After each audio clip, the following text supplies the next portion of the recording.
नमस्कार दोस्तों, मैं हूं संतोष आर्या।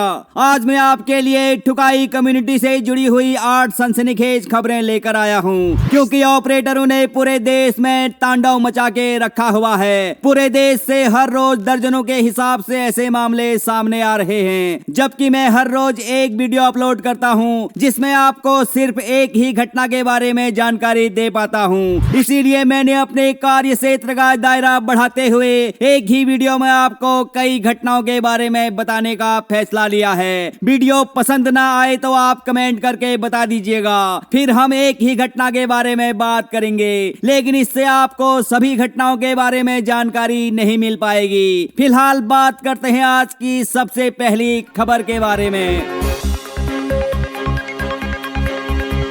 दोस्तों, उत्तराखंड के हरिद्वार में एक गठीले बदन वाले देवर ने अपनी सगी भाभी को मौत के घाट उतार दिया। यहाँ शिवनगर कॉलोनी के रहने वाले राजकिरण और उसकी भाभी ममता सैनी पिछले कई सालों से 61-62 का मजा ले रहे थे। इस बात की जानकारी घर वालों को भी थी, लेकिन घर वाले सोचते थे चलो कोई बात नहीं, दोनों जवान हैं तो मजा लेने दो। लेकिन अब राजकिरण का मन अपनी भाभी से भर चुका था, लिहाजा उसने गाँव के ही रहने वाली दूसरी महिला के पास ड्यूटी ज्वाइन कर ली। जब भाभी को पता चला कि मेरा प्यारा देवर किसी और के खेत में अपना ट्रैक्टर चलाने लग गया है, तो उसने देवर का विरोध करना शुरू कर दिया। घटना वाले दिन राजकिरण अपनी नई गर्लफ्रेंड के पास ड्यूटी पर जा रहा था, लेकिन भाभी ममता ने उसका रास्ता रोक लिया। इस बात से गुस्सा होकर राजकिरण ने ममता का गला दबा दिया। दोस्तों, महाराष्ट्र के लातूर के बाड़जी गांव में एक नाबालिग लड़के ने अपने 22 साल के दोस्त की हत्या कर दी। पकड़े जाने के बाद नाबालिग युवक ने बताया कि मृतक रंजीत तानाजी मेरा जिगरी दोस्त था, वो अक्सर मेरे घर आता था। इसी दौरान उसने मीठी मीठी बातें करके मेरी माँ को अपने प्रेम जाल में फंसा लिया। मेरी माँ भी उसके झांसे में आ गई और उससे लव करने लगी। मैंने रंजीत को कई बार समझाया कि मैं अपनी माँ का इकलौता बेटा ही ठीक हूँ, मुझे कोई और भाई बहन नहीं चाहिए, लेकिन रंजीत नहीं माना।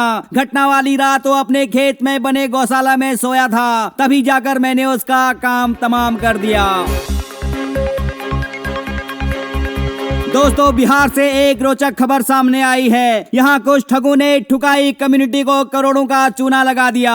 इस मामले में पुलिस ने 8 लोगों को गिरफ्तार कर लिया है, जबकि 1 दर्जन से भी अधिक लोग फरार चल रहे हैं। बताया जा रहा है कि ठगों का ये गिरोह देश भर के तमाम बेरोजगार ऑपरेटरों से संपर्क करता था और उनसे बोलता था कि हम तुम्हें काम दिलाएंगे। जिन महिलाओं की संतान नहीं होती है, तुम्हें उन महिलाओं को प्रेग्नेंट करना है। अगर महिला प्रेग्नेंट हो गई तो तुम्हें 13 लाख रुपए दिए जाएंगे, अगर नहीं हुई तो सिर्फ 5 लाख रुपए मिलेंगे।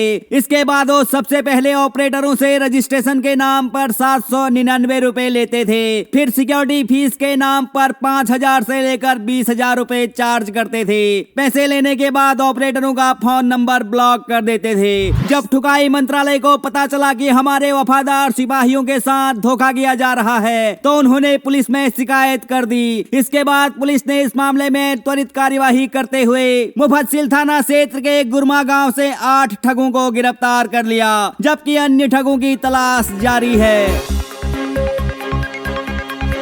दोस्तों, चौथी खबर इंसानियत को शर्मसार कर देने वाली है, जो छत्तीसगढ़ के बिलासपुर जिले के मस्तूरी थाना क्षेत्र के हिर्री गांव से सामने आई है। यहाँ उमेंद्र केवट नाम के एक युवक ने अपनी पत्नी समेत 3 बच्चों का रस्सी से गला घोंट दिया, जिसके बाद उसने पुलिस स्टेशन जाकर सरेंडर कर दिया। घटना के बारे में जानकारी देते हुए उसने बताया कि मेरी पत्नी का किसी गैर मर्द से चक्कर चल रहा था, इसीलिए मैंने इस कांड को अंजाम दिया है। लेकिन सोचने वाली बात यह है कि अगर पत्नी का किसी से अफेयर चल भी रहा था, तो फिर इसमें मासूम बच्चों का क्या कसूर था। ऐसे अपराधियों को सरकार द्वारा कड़ी से कड़ी सजा दी जानी चाहिए।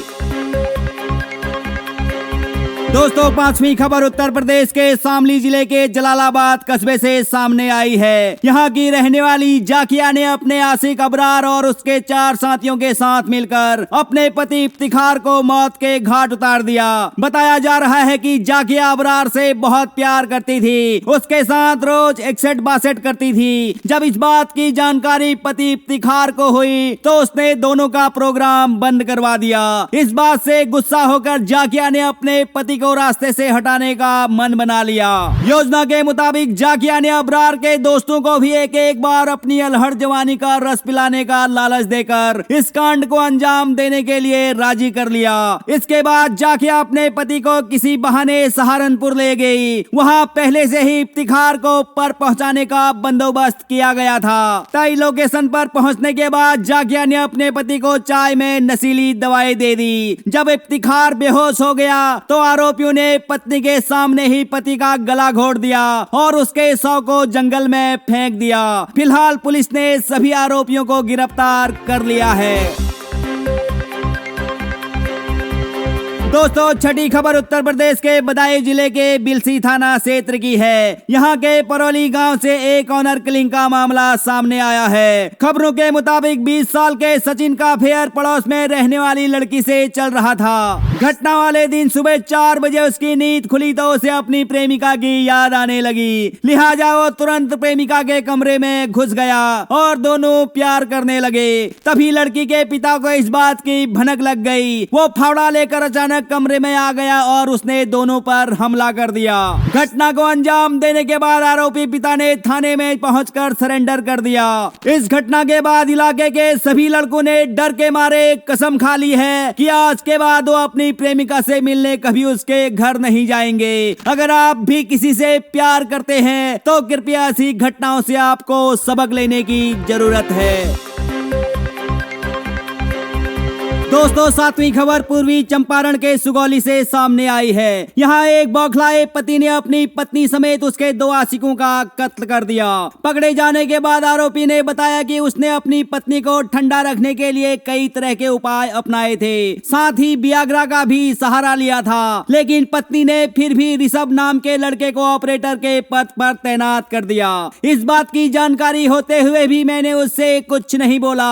मैंने सोचा चलो कोई बात नहीं, थोड़ी मेरी भी हेल्प हो जाएगी और पत्नी को भी सुकून मिल जाएगा। लेकिन जब उसने ऋषभ के दोस्त रितेश को भी नौकरी पर रख लिया तो मेरा माथा ठनक गया।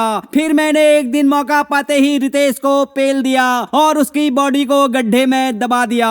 इस बात की जानकारी मिलते ही मेरी पत्नी और ऋषभ नेपाल भाग गए, लेकिन मैंने वहीं जाकर उनको ढूंढ लिया और कमरे में जाकर दोनों का काम तमाम करके उन्हें बोरी में बंद करके वापस आ गया। फिलहाल पुलिस ने आरोपी अखिलेश प्रसाद की पत्नी और ऋषभ का बोरी में बंद शव बरामद कर लिया है, जबकि वीडियो बनाए जाने तक रितेश की बॉडी नहीं मिली है।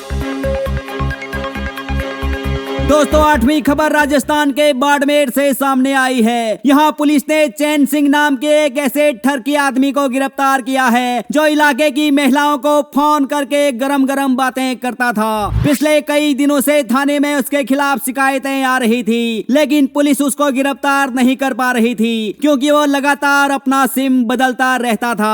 आखिरकार कई दिनों की मशक्कत के बाद पुलिस ने उसे गिरफ्तार कर लिया। जब पुलिस ने उससे पूछा कि तुझे दूसरे की बहन बेटियों से गंदी गंदी बातें करके क्या मिलता है, अगर तेरा ज्यादा ही मन करता है तो तू शादी कर लेता या फिर जीबी रोड चला जाता, तो चैन सिंह बोला साहब मेरा तो खड़ा ही नहीं होता है, इसीलिए मैं ऊपर ऊपर से मजा लेना चाहता था। लेकिन जितनी भी लड़कियों को महिलाओं को मैं फोन करता था उनमें से किसी ने भी मेरा दर्द नहीं समझा। मैं तो सिर्फ बातें करना चाहता था, लेकिन उनमें से कुछ महिलाएं मुझे गाली देती थी, कुछ पुलिस में शिकायत करने की धमकी देती थी, तो कुछ महिलाएं होटल चलने के लिए बोलती थी, जबकि मैं तो उनसे सिर्फ फोन पर ही बातें करना चाहता था। लेकिन उनमें से किसी ने भी मेरी तकलीफ को, मेरे दर्द को समझने की कोशिश नहीं की।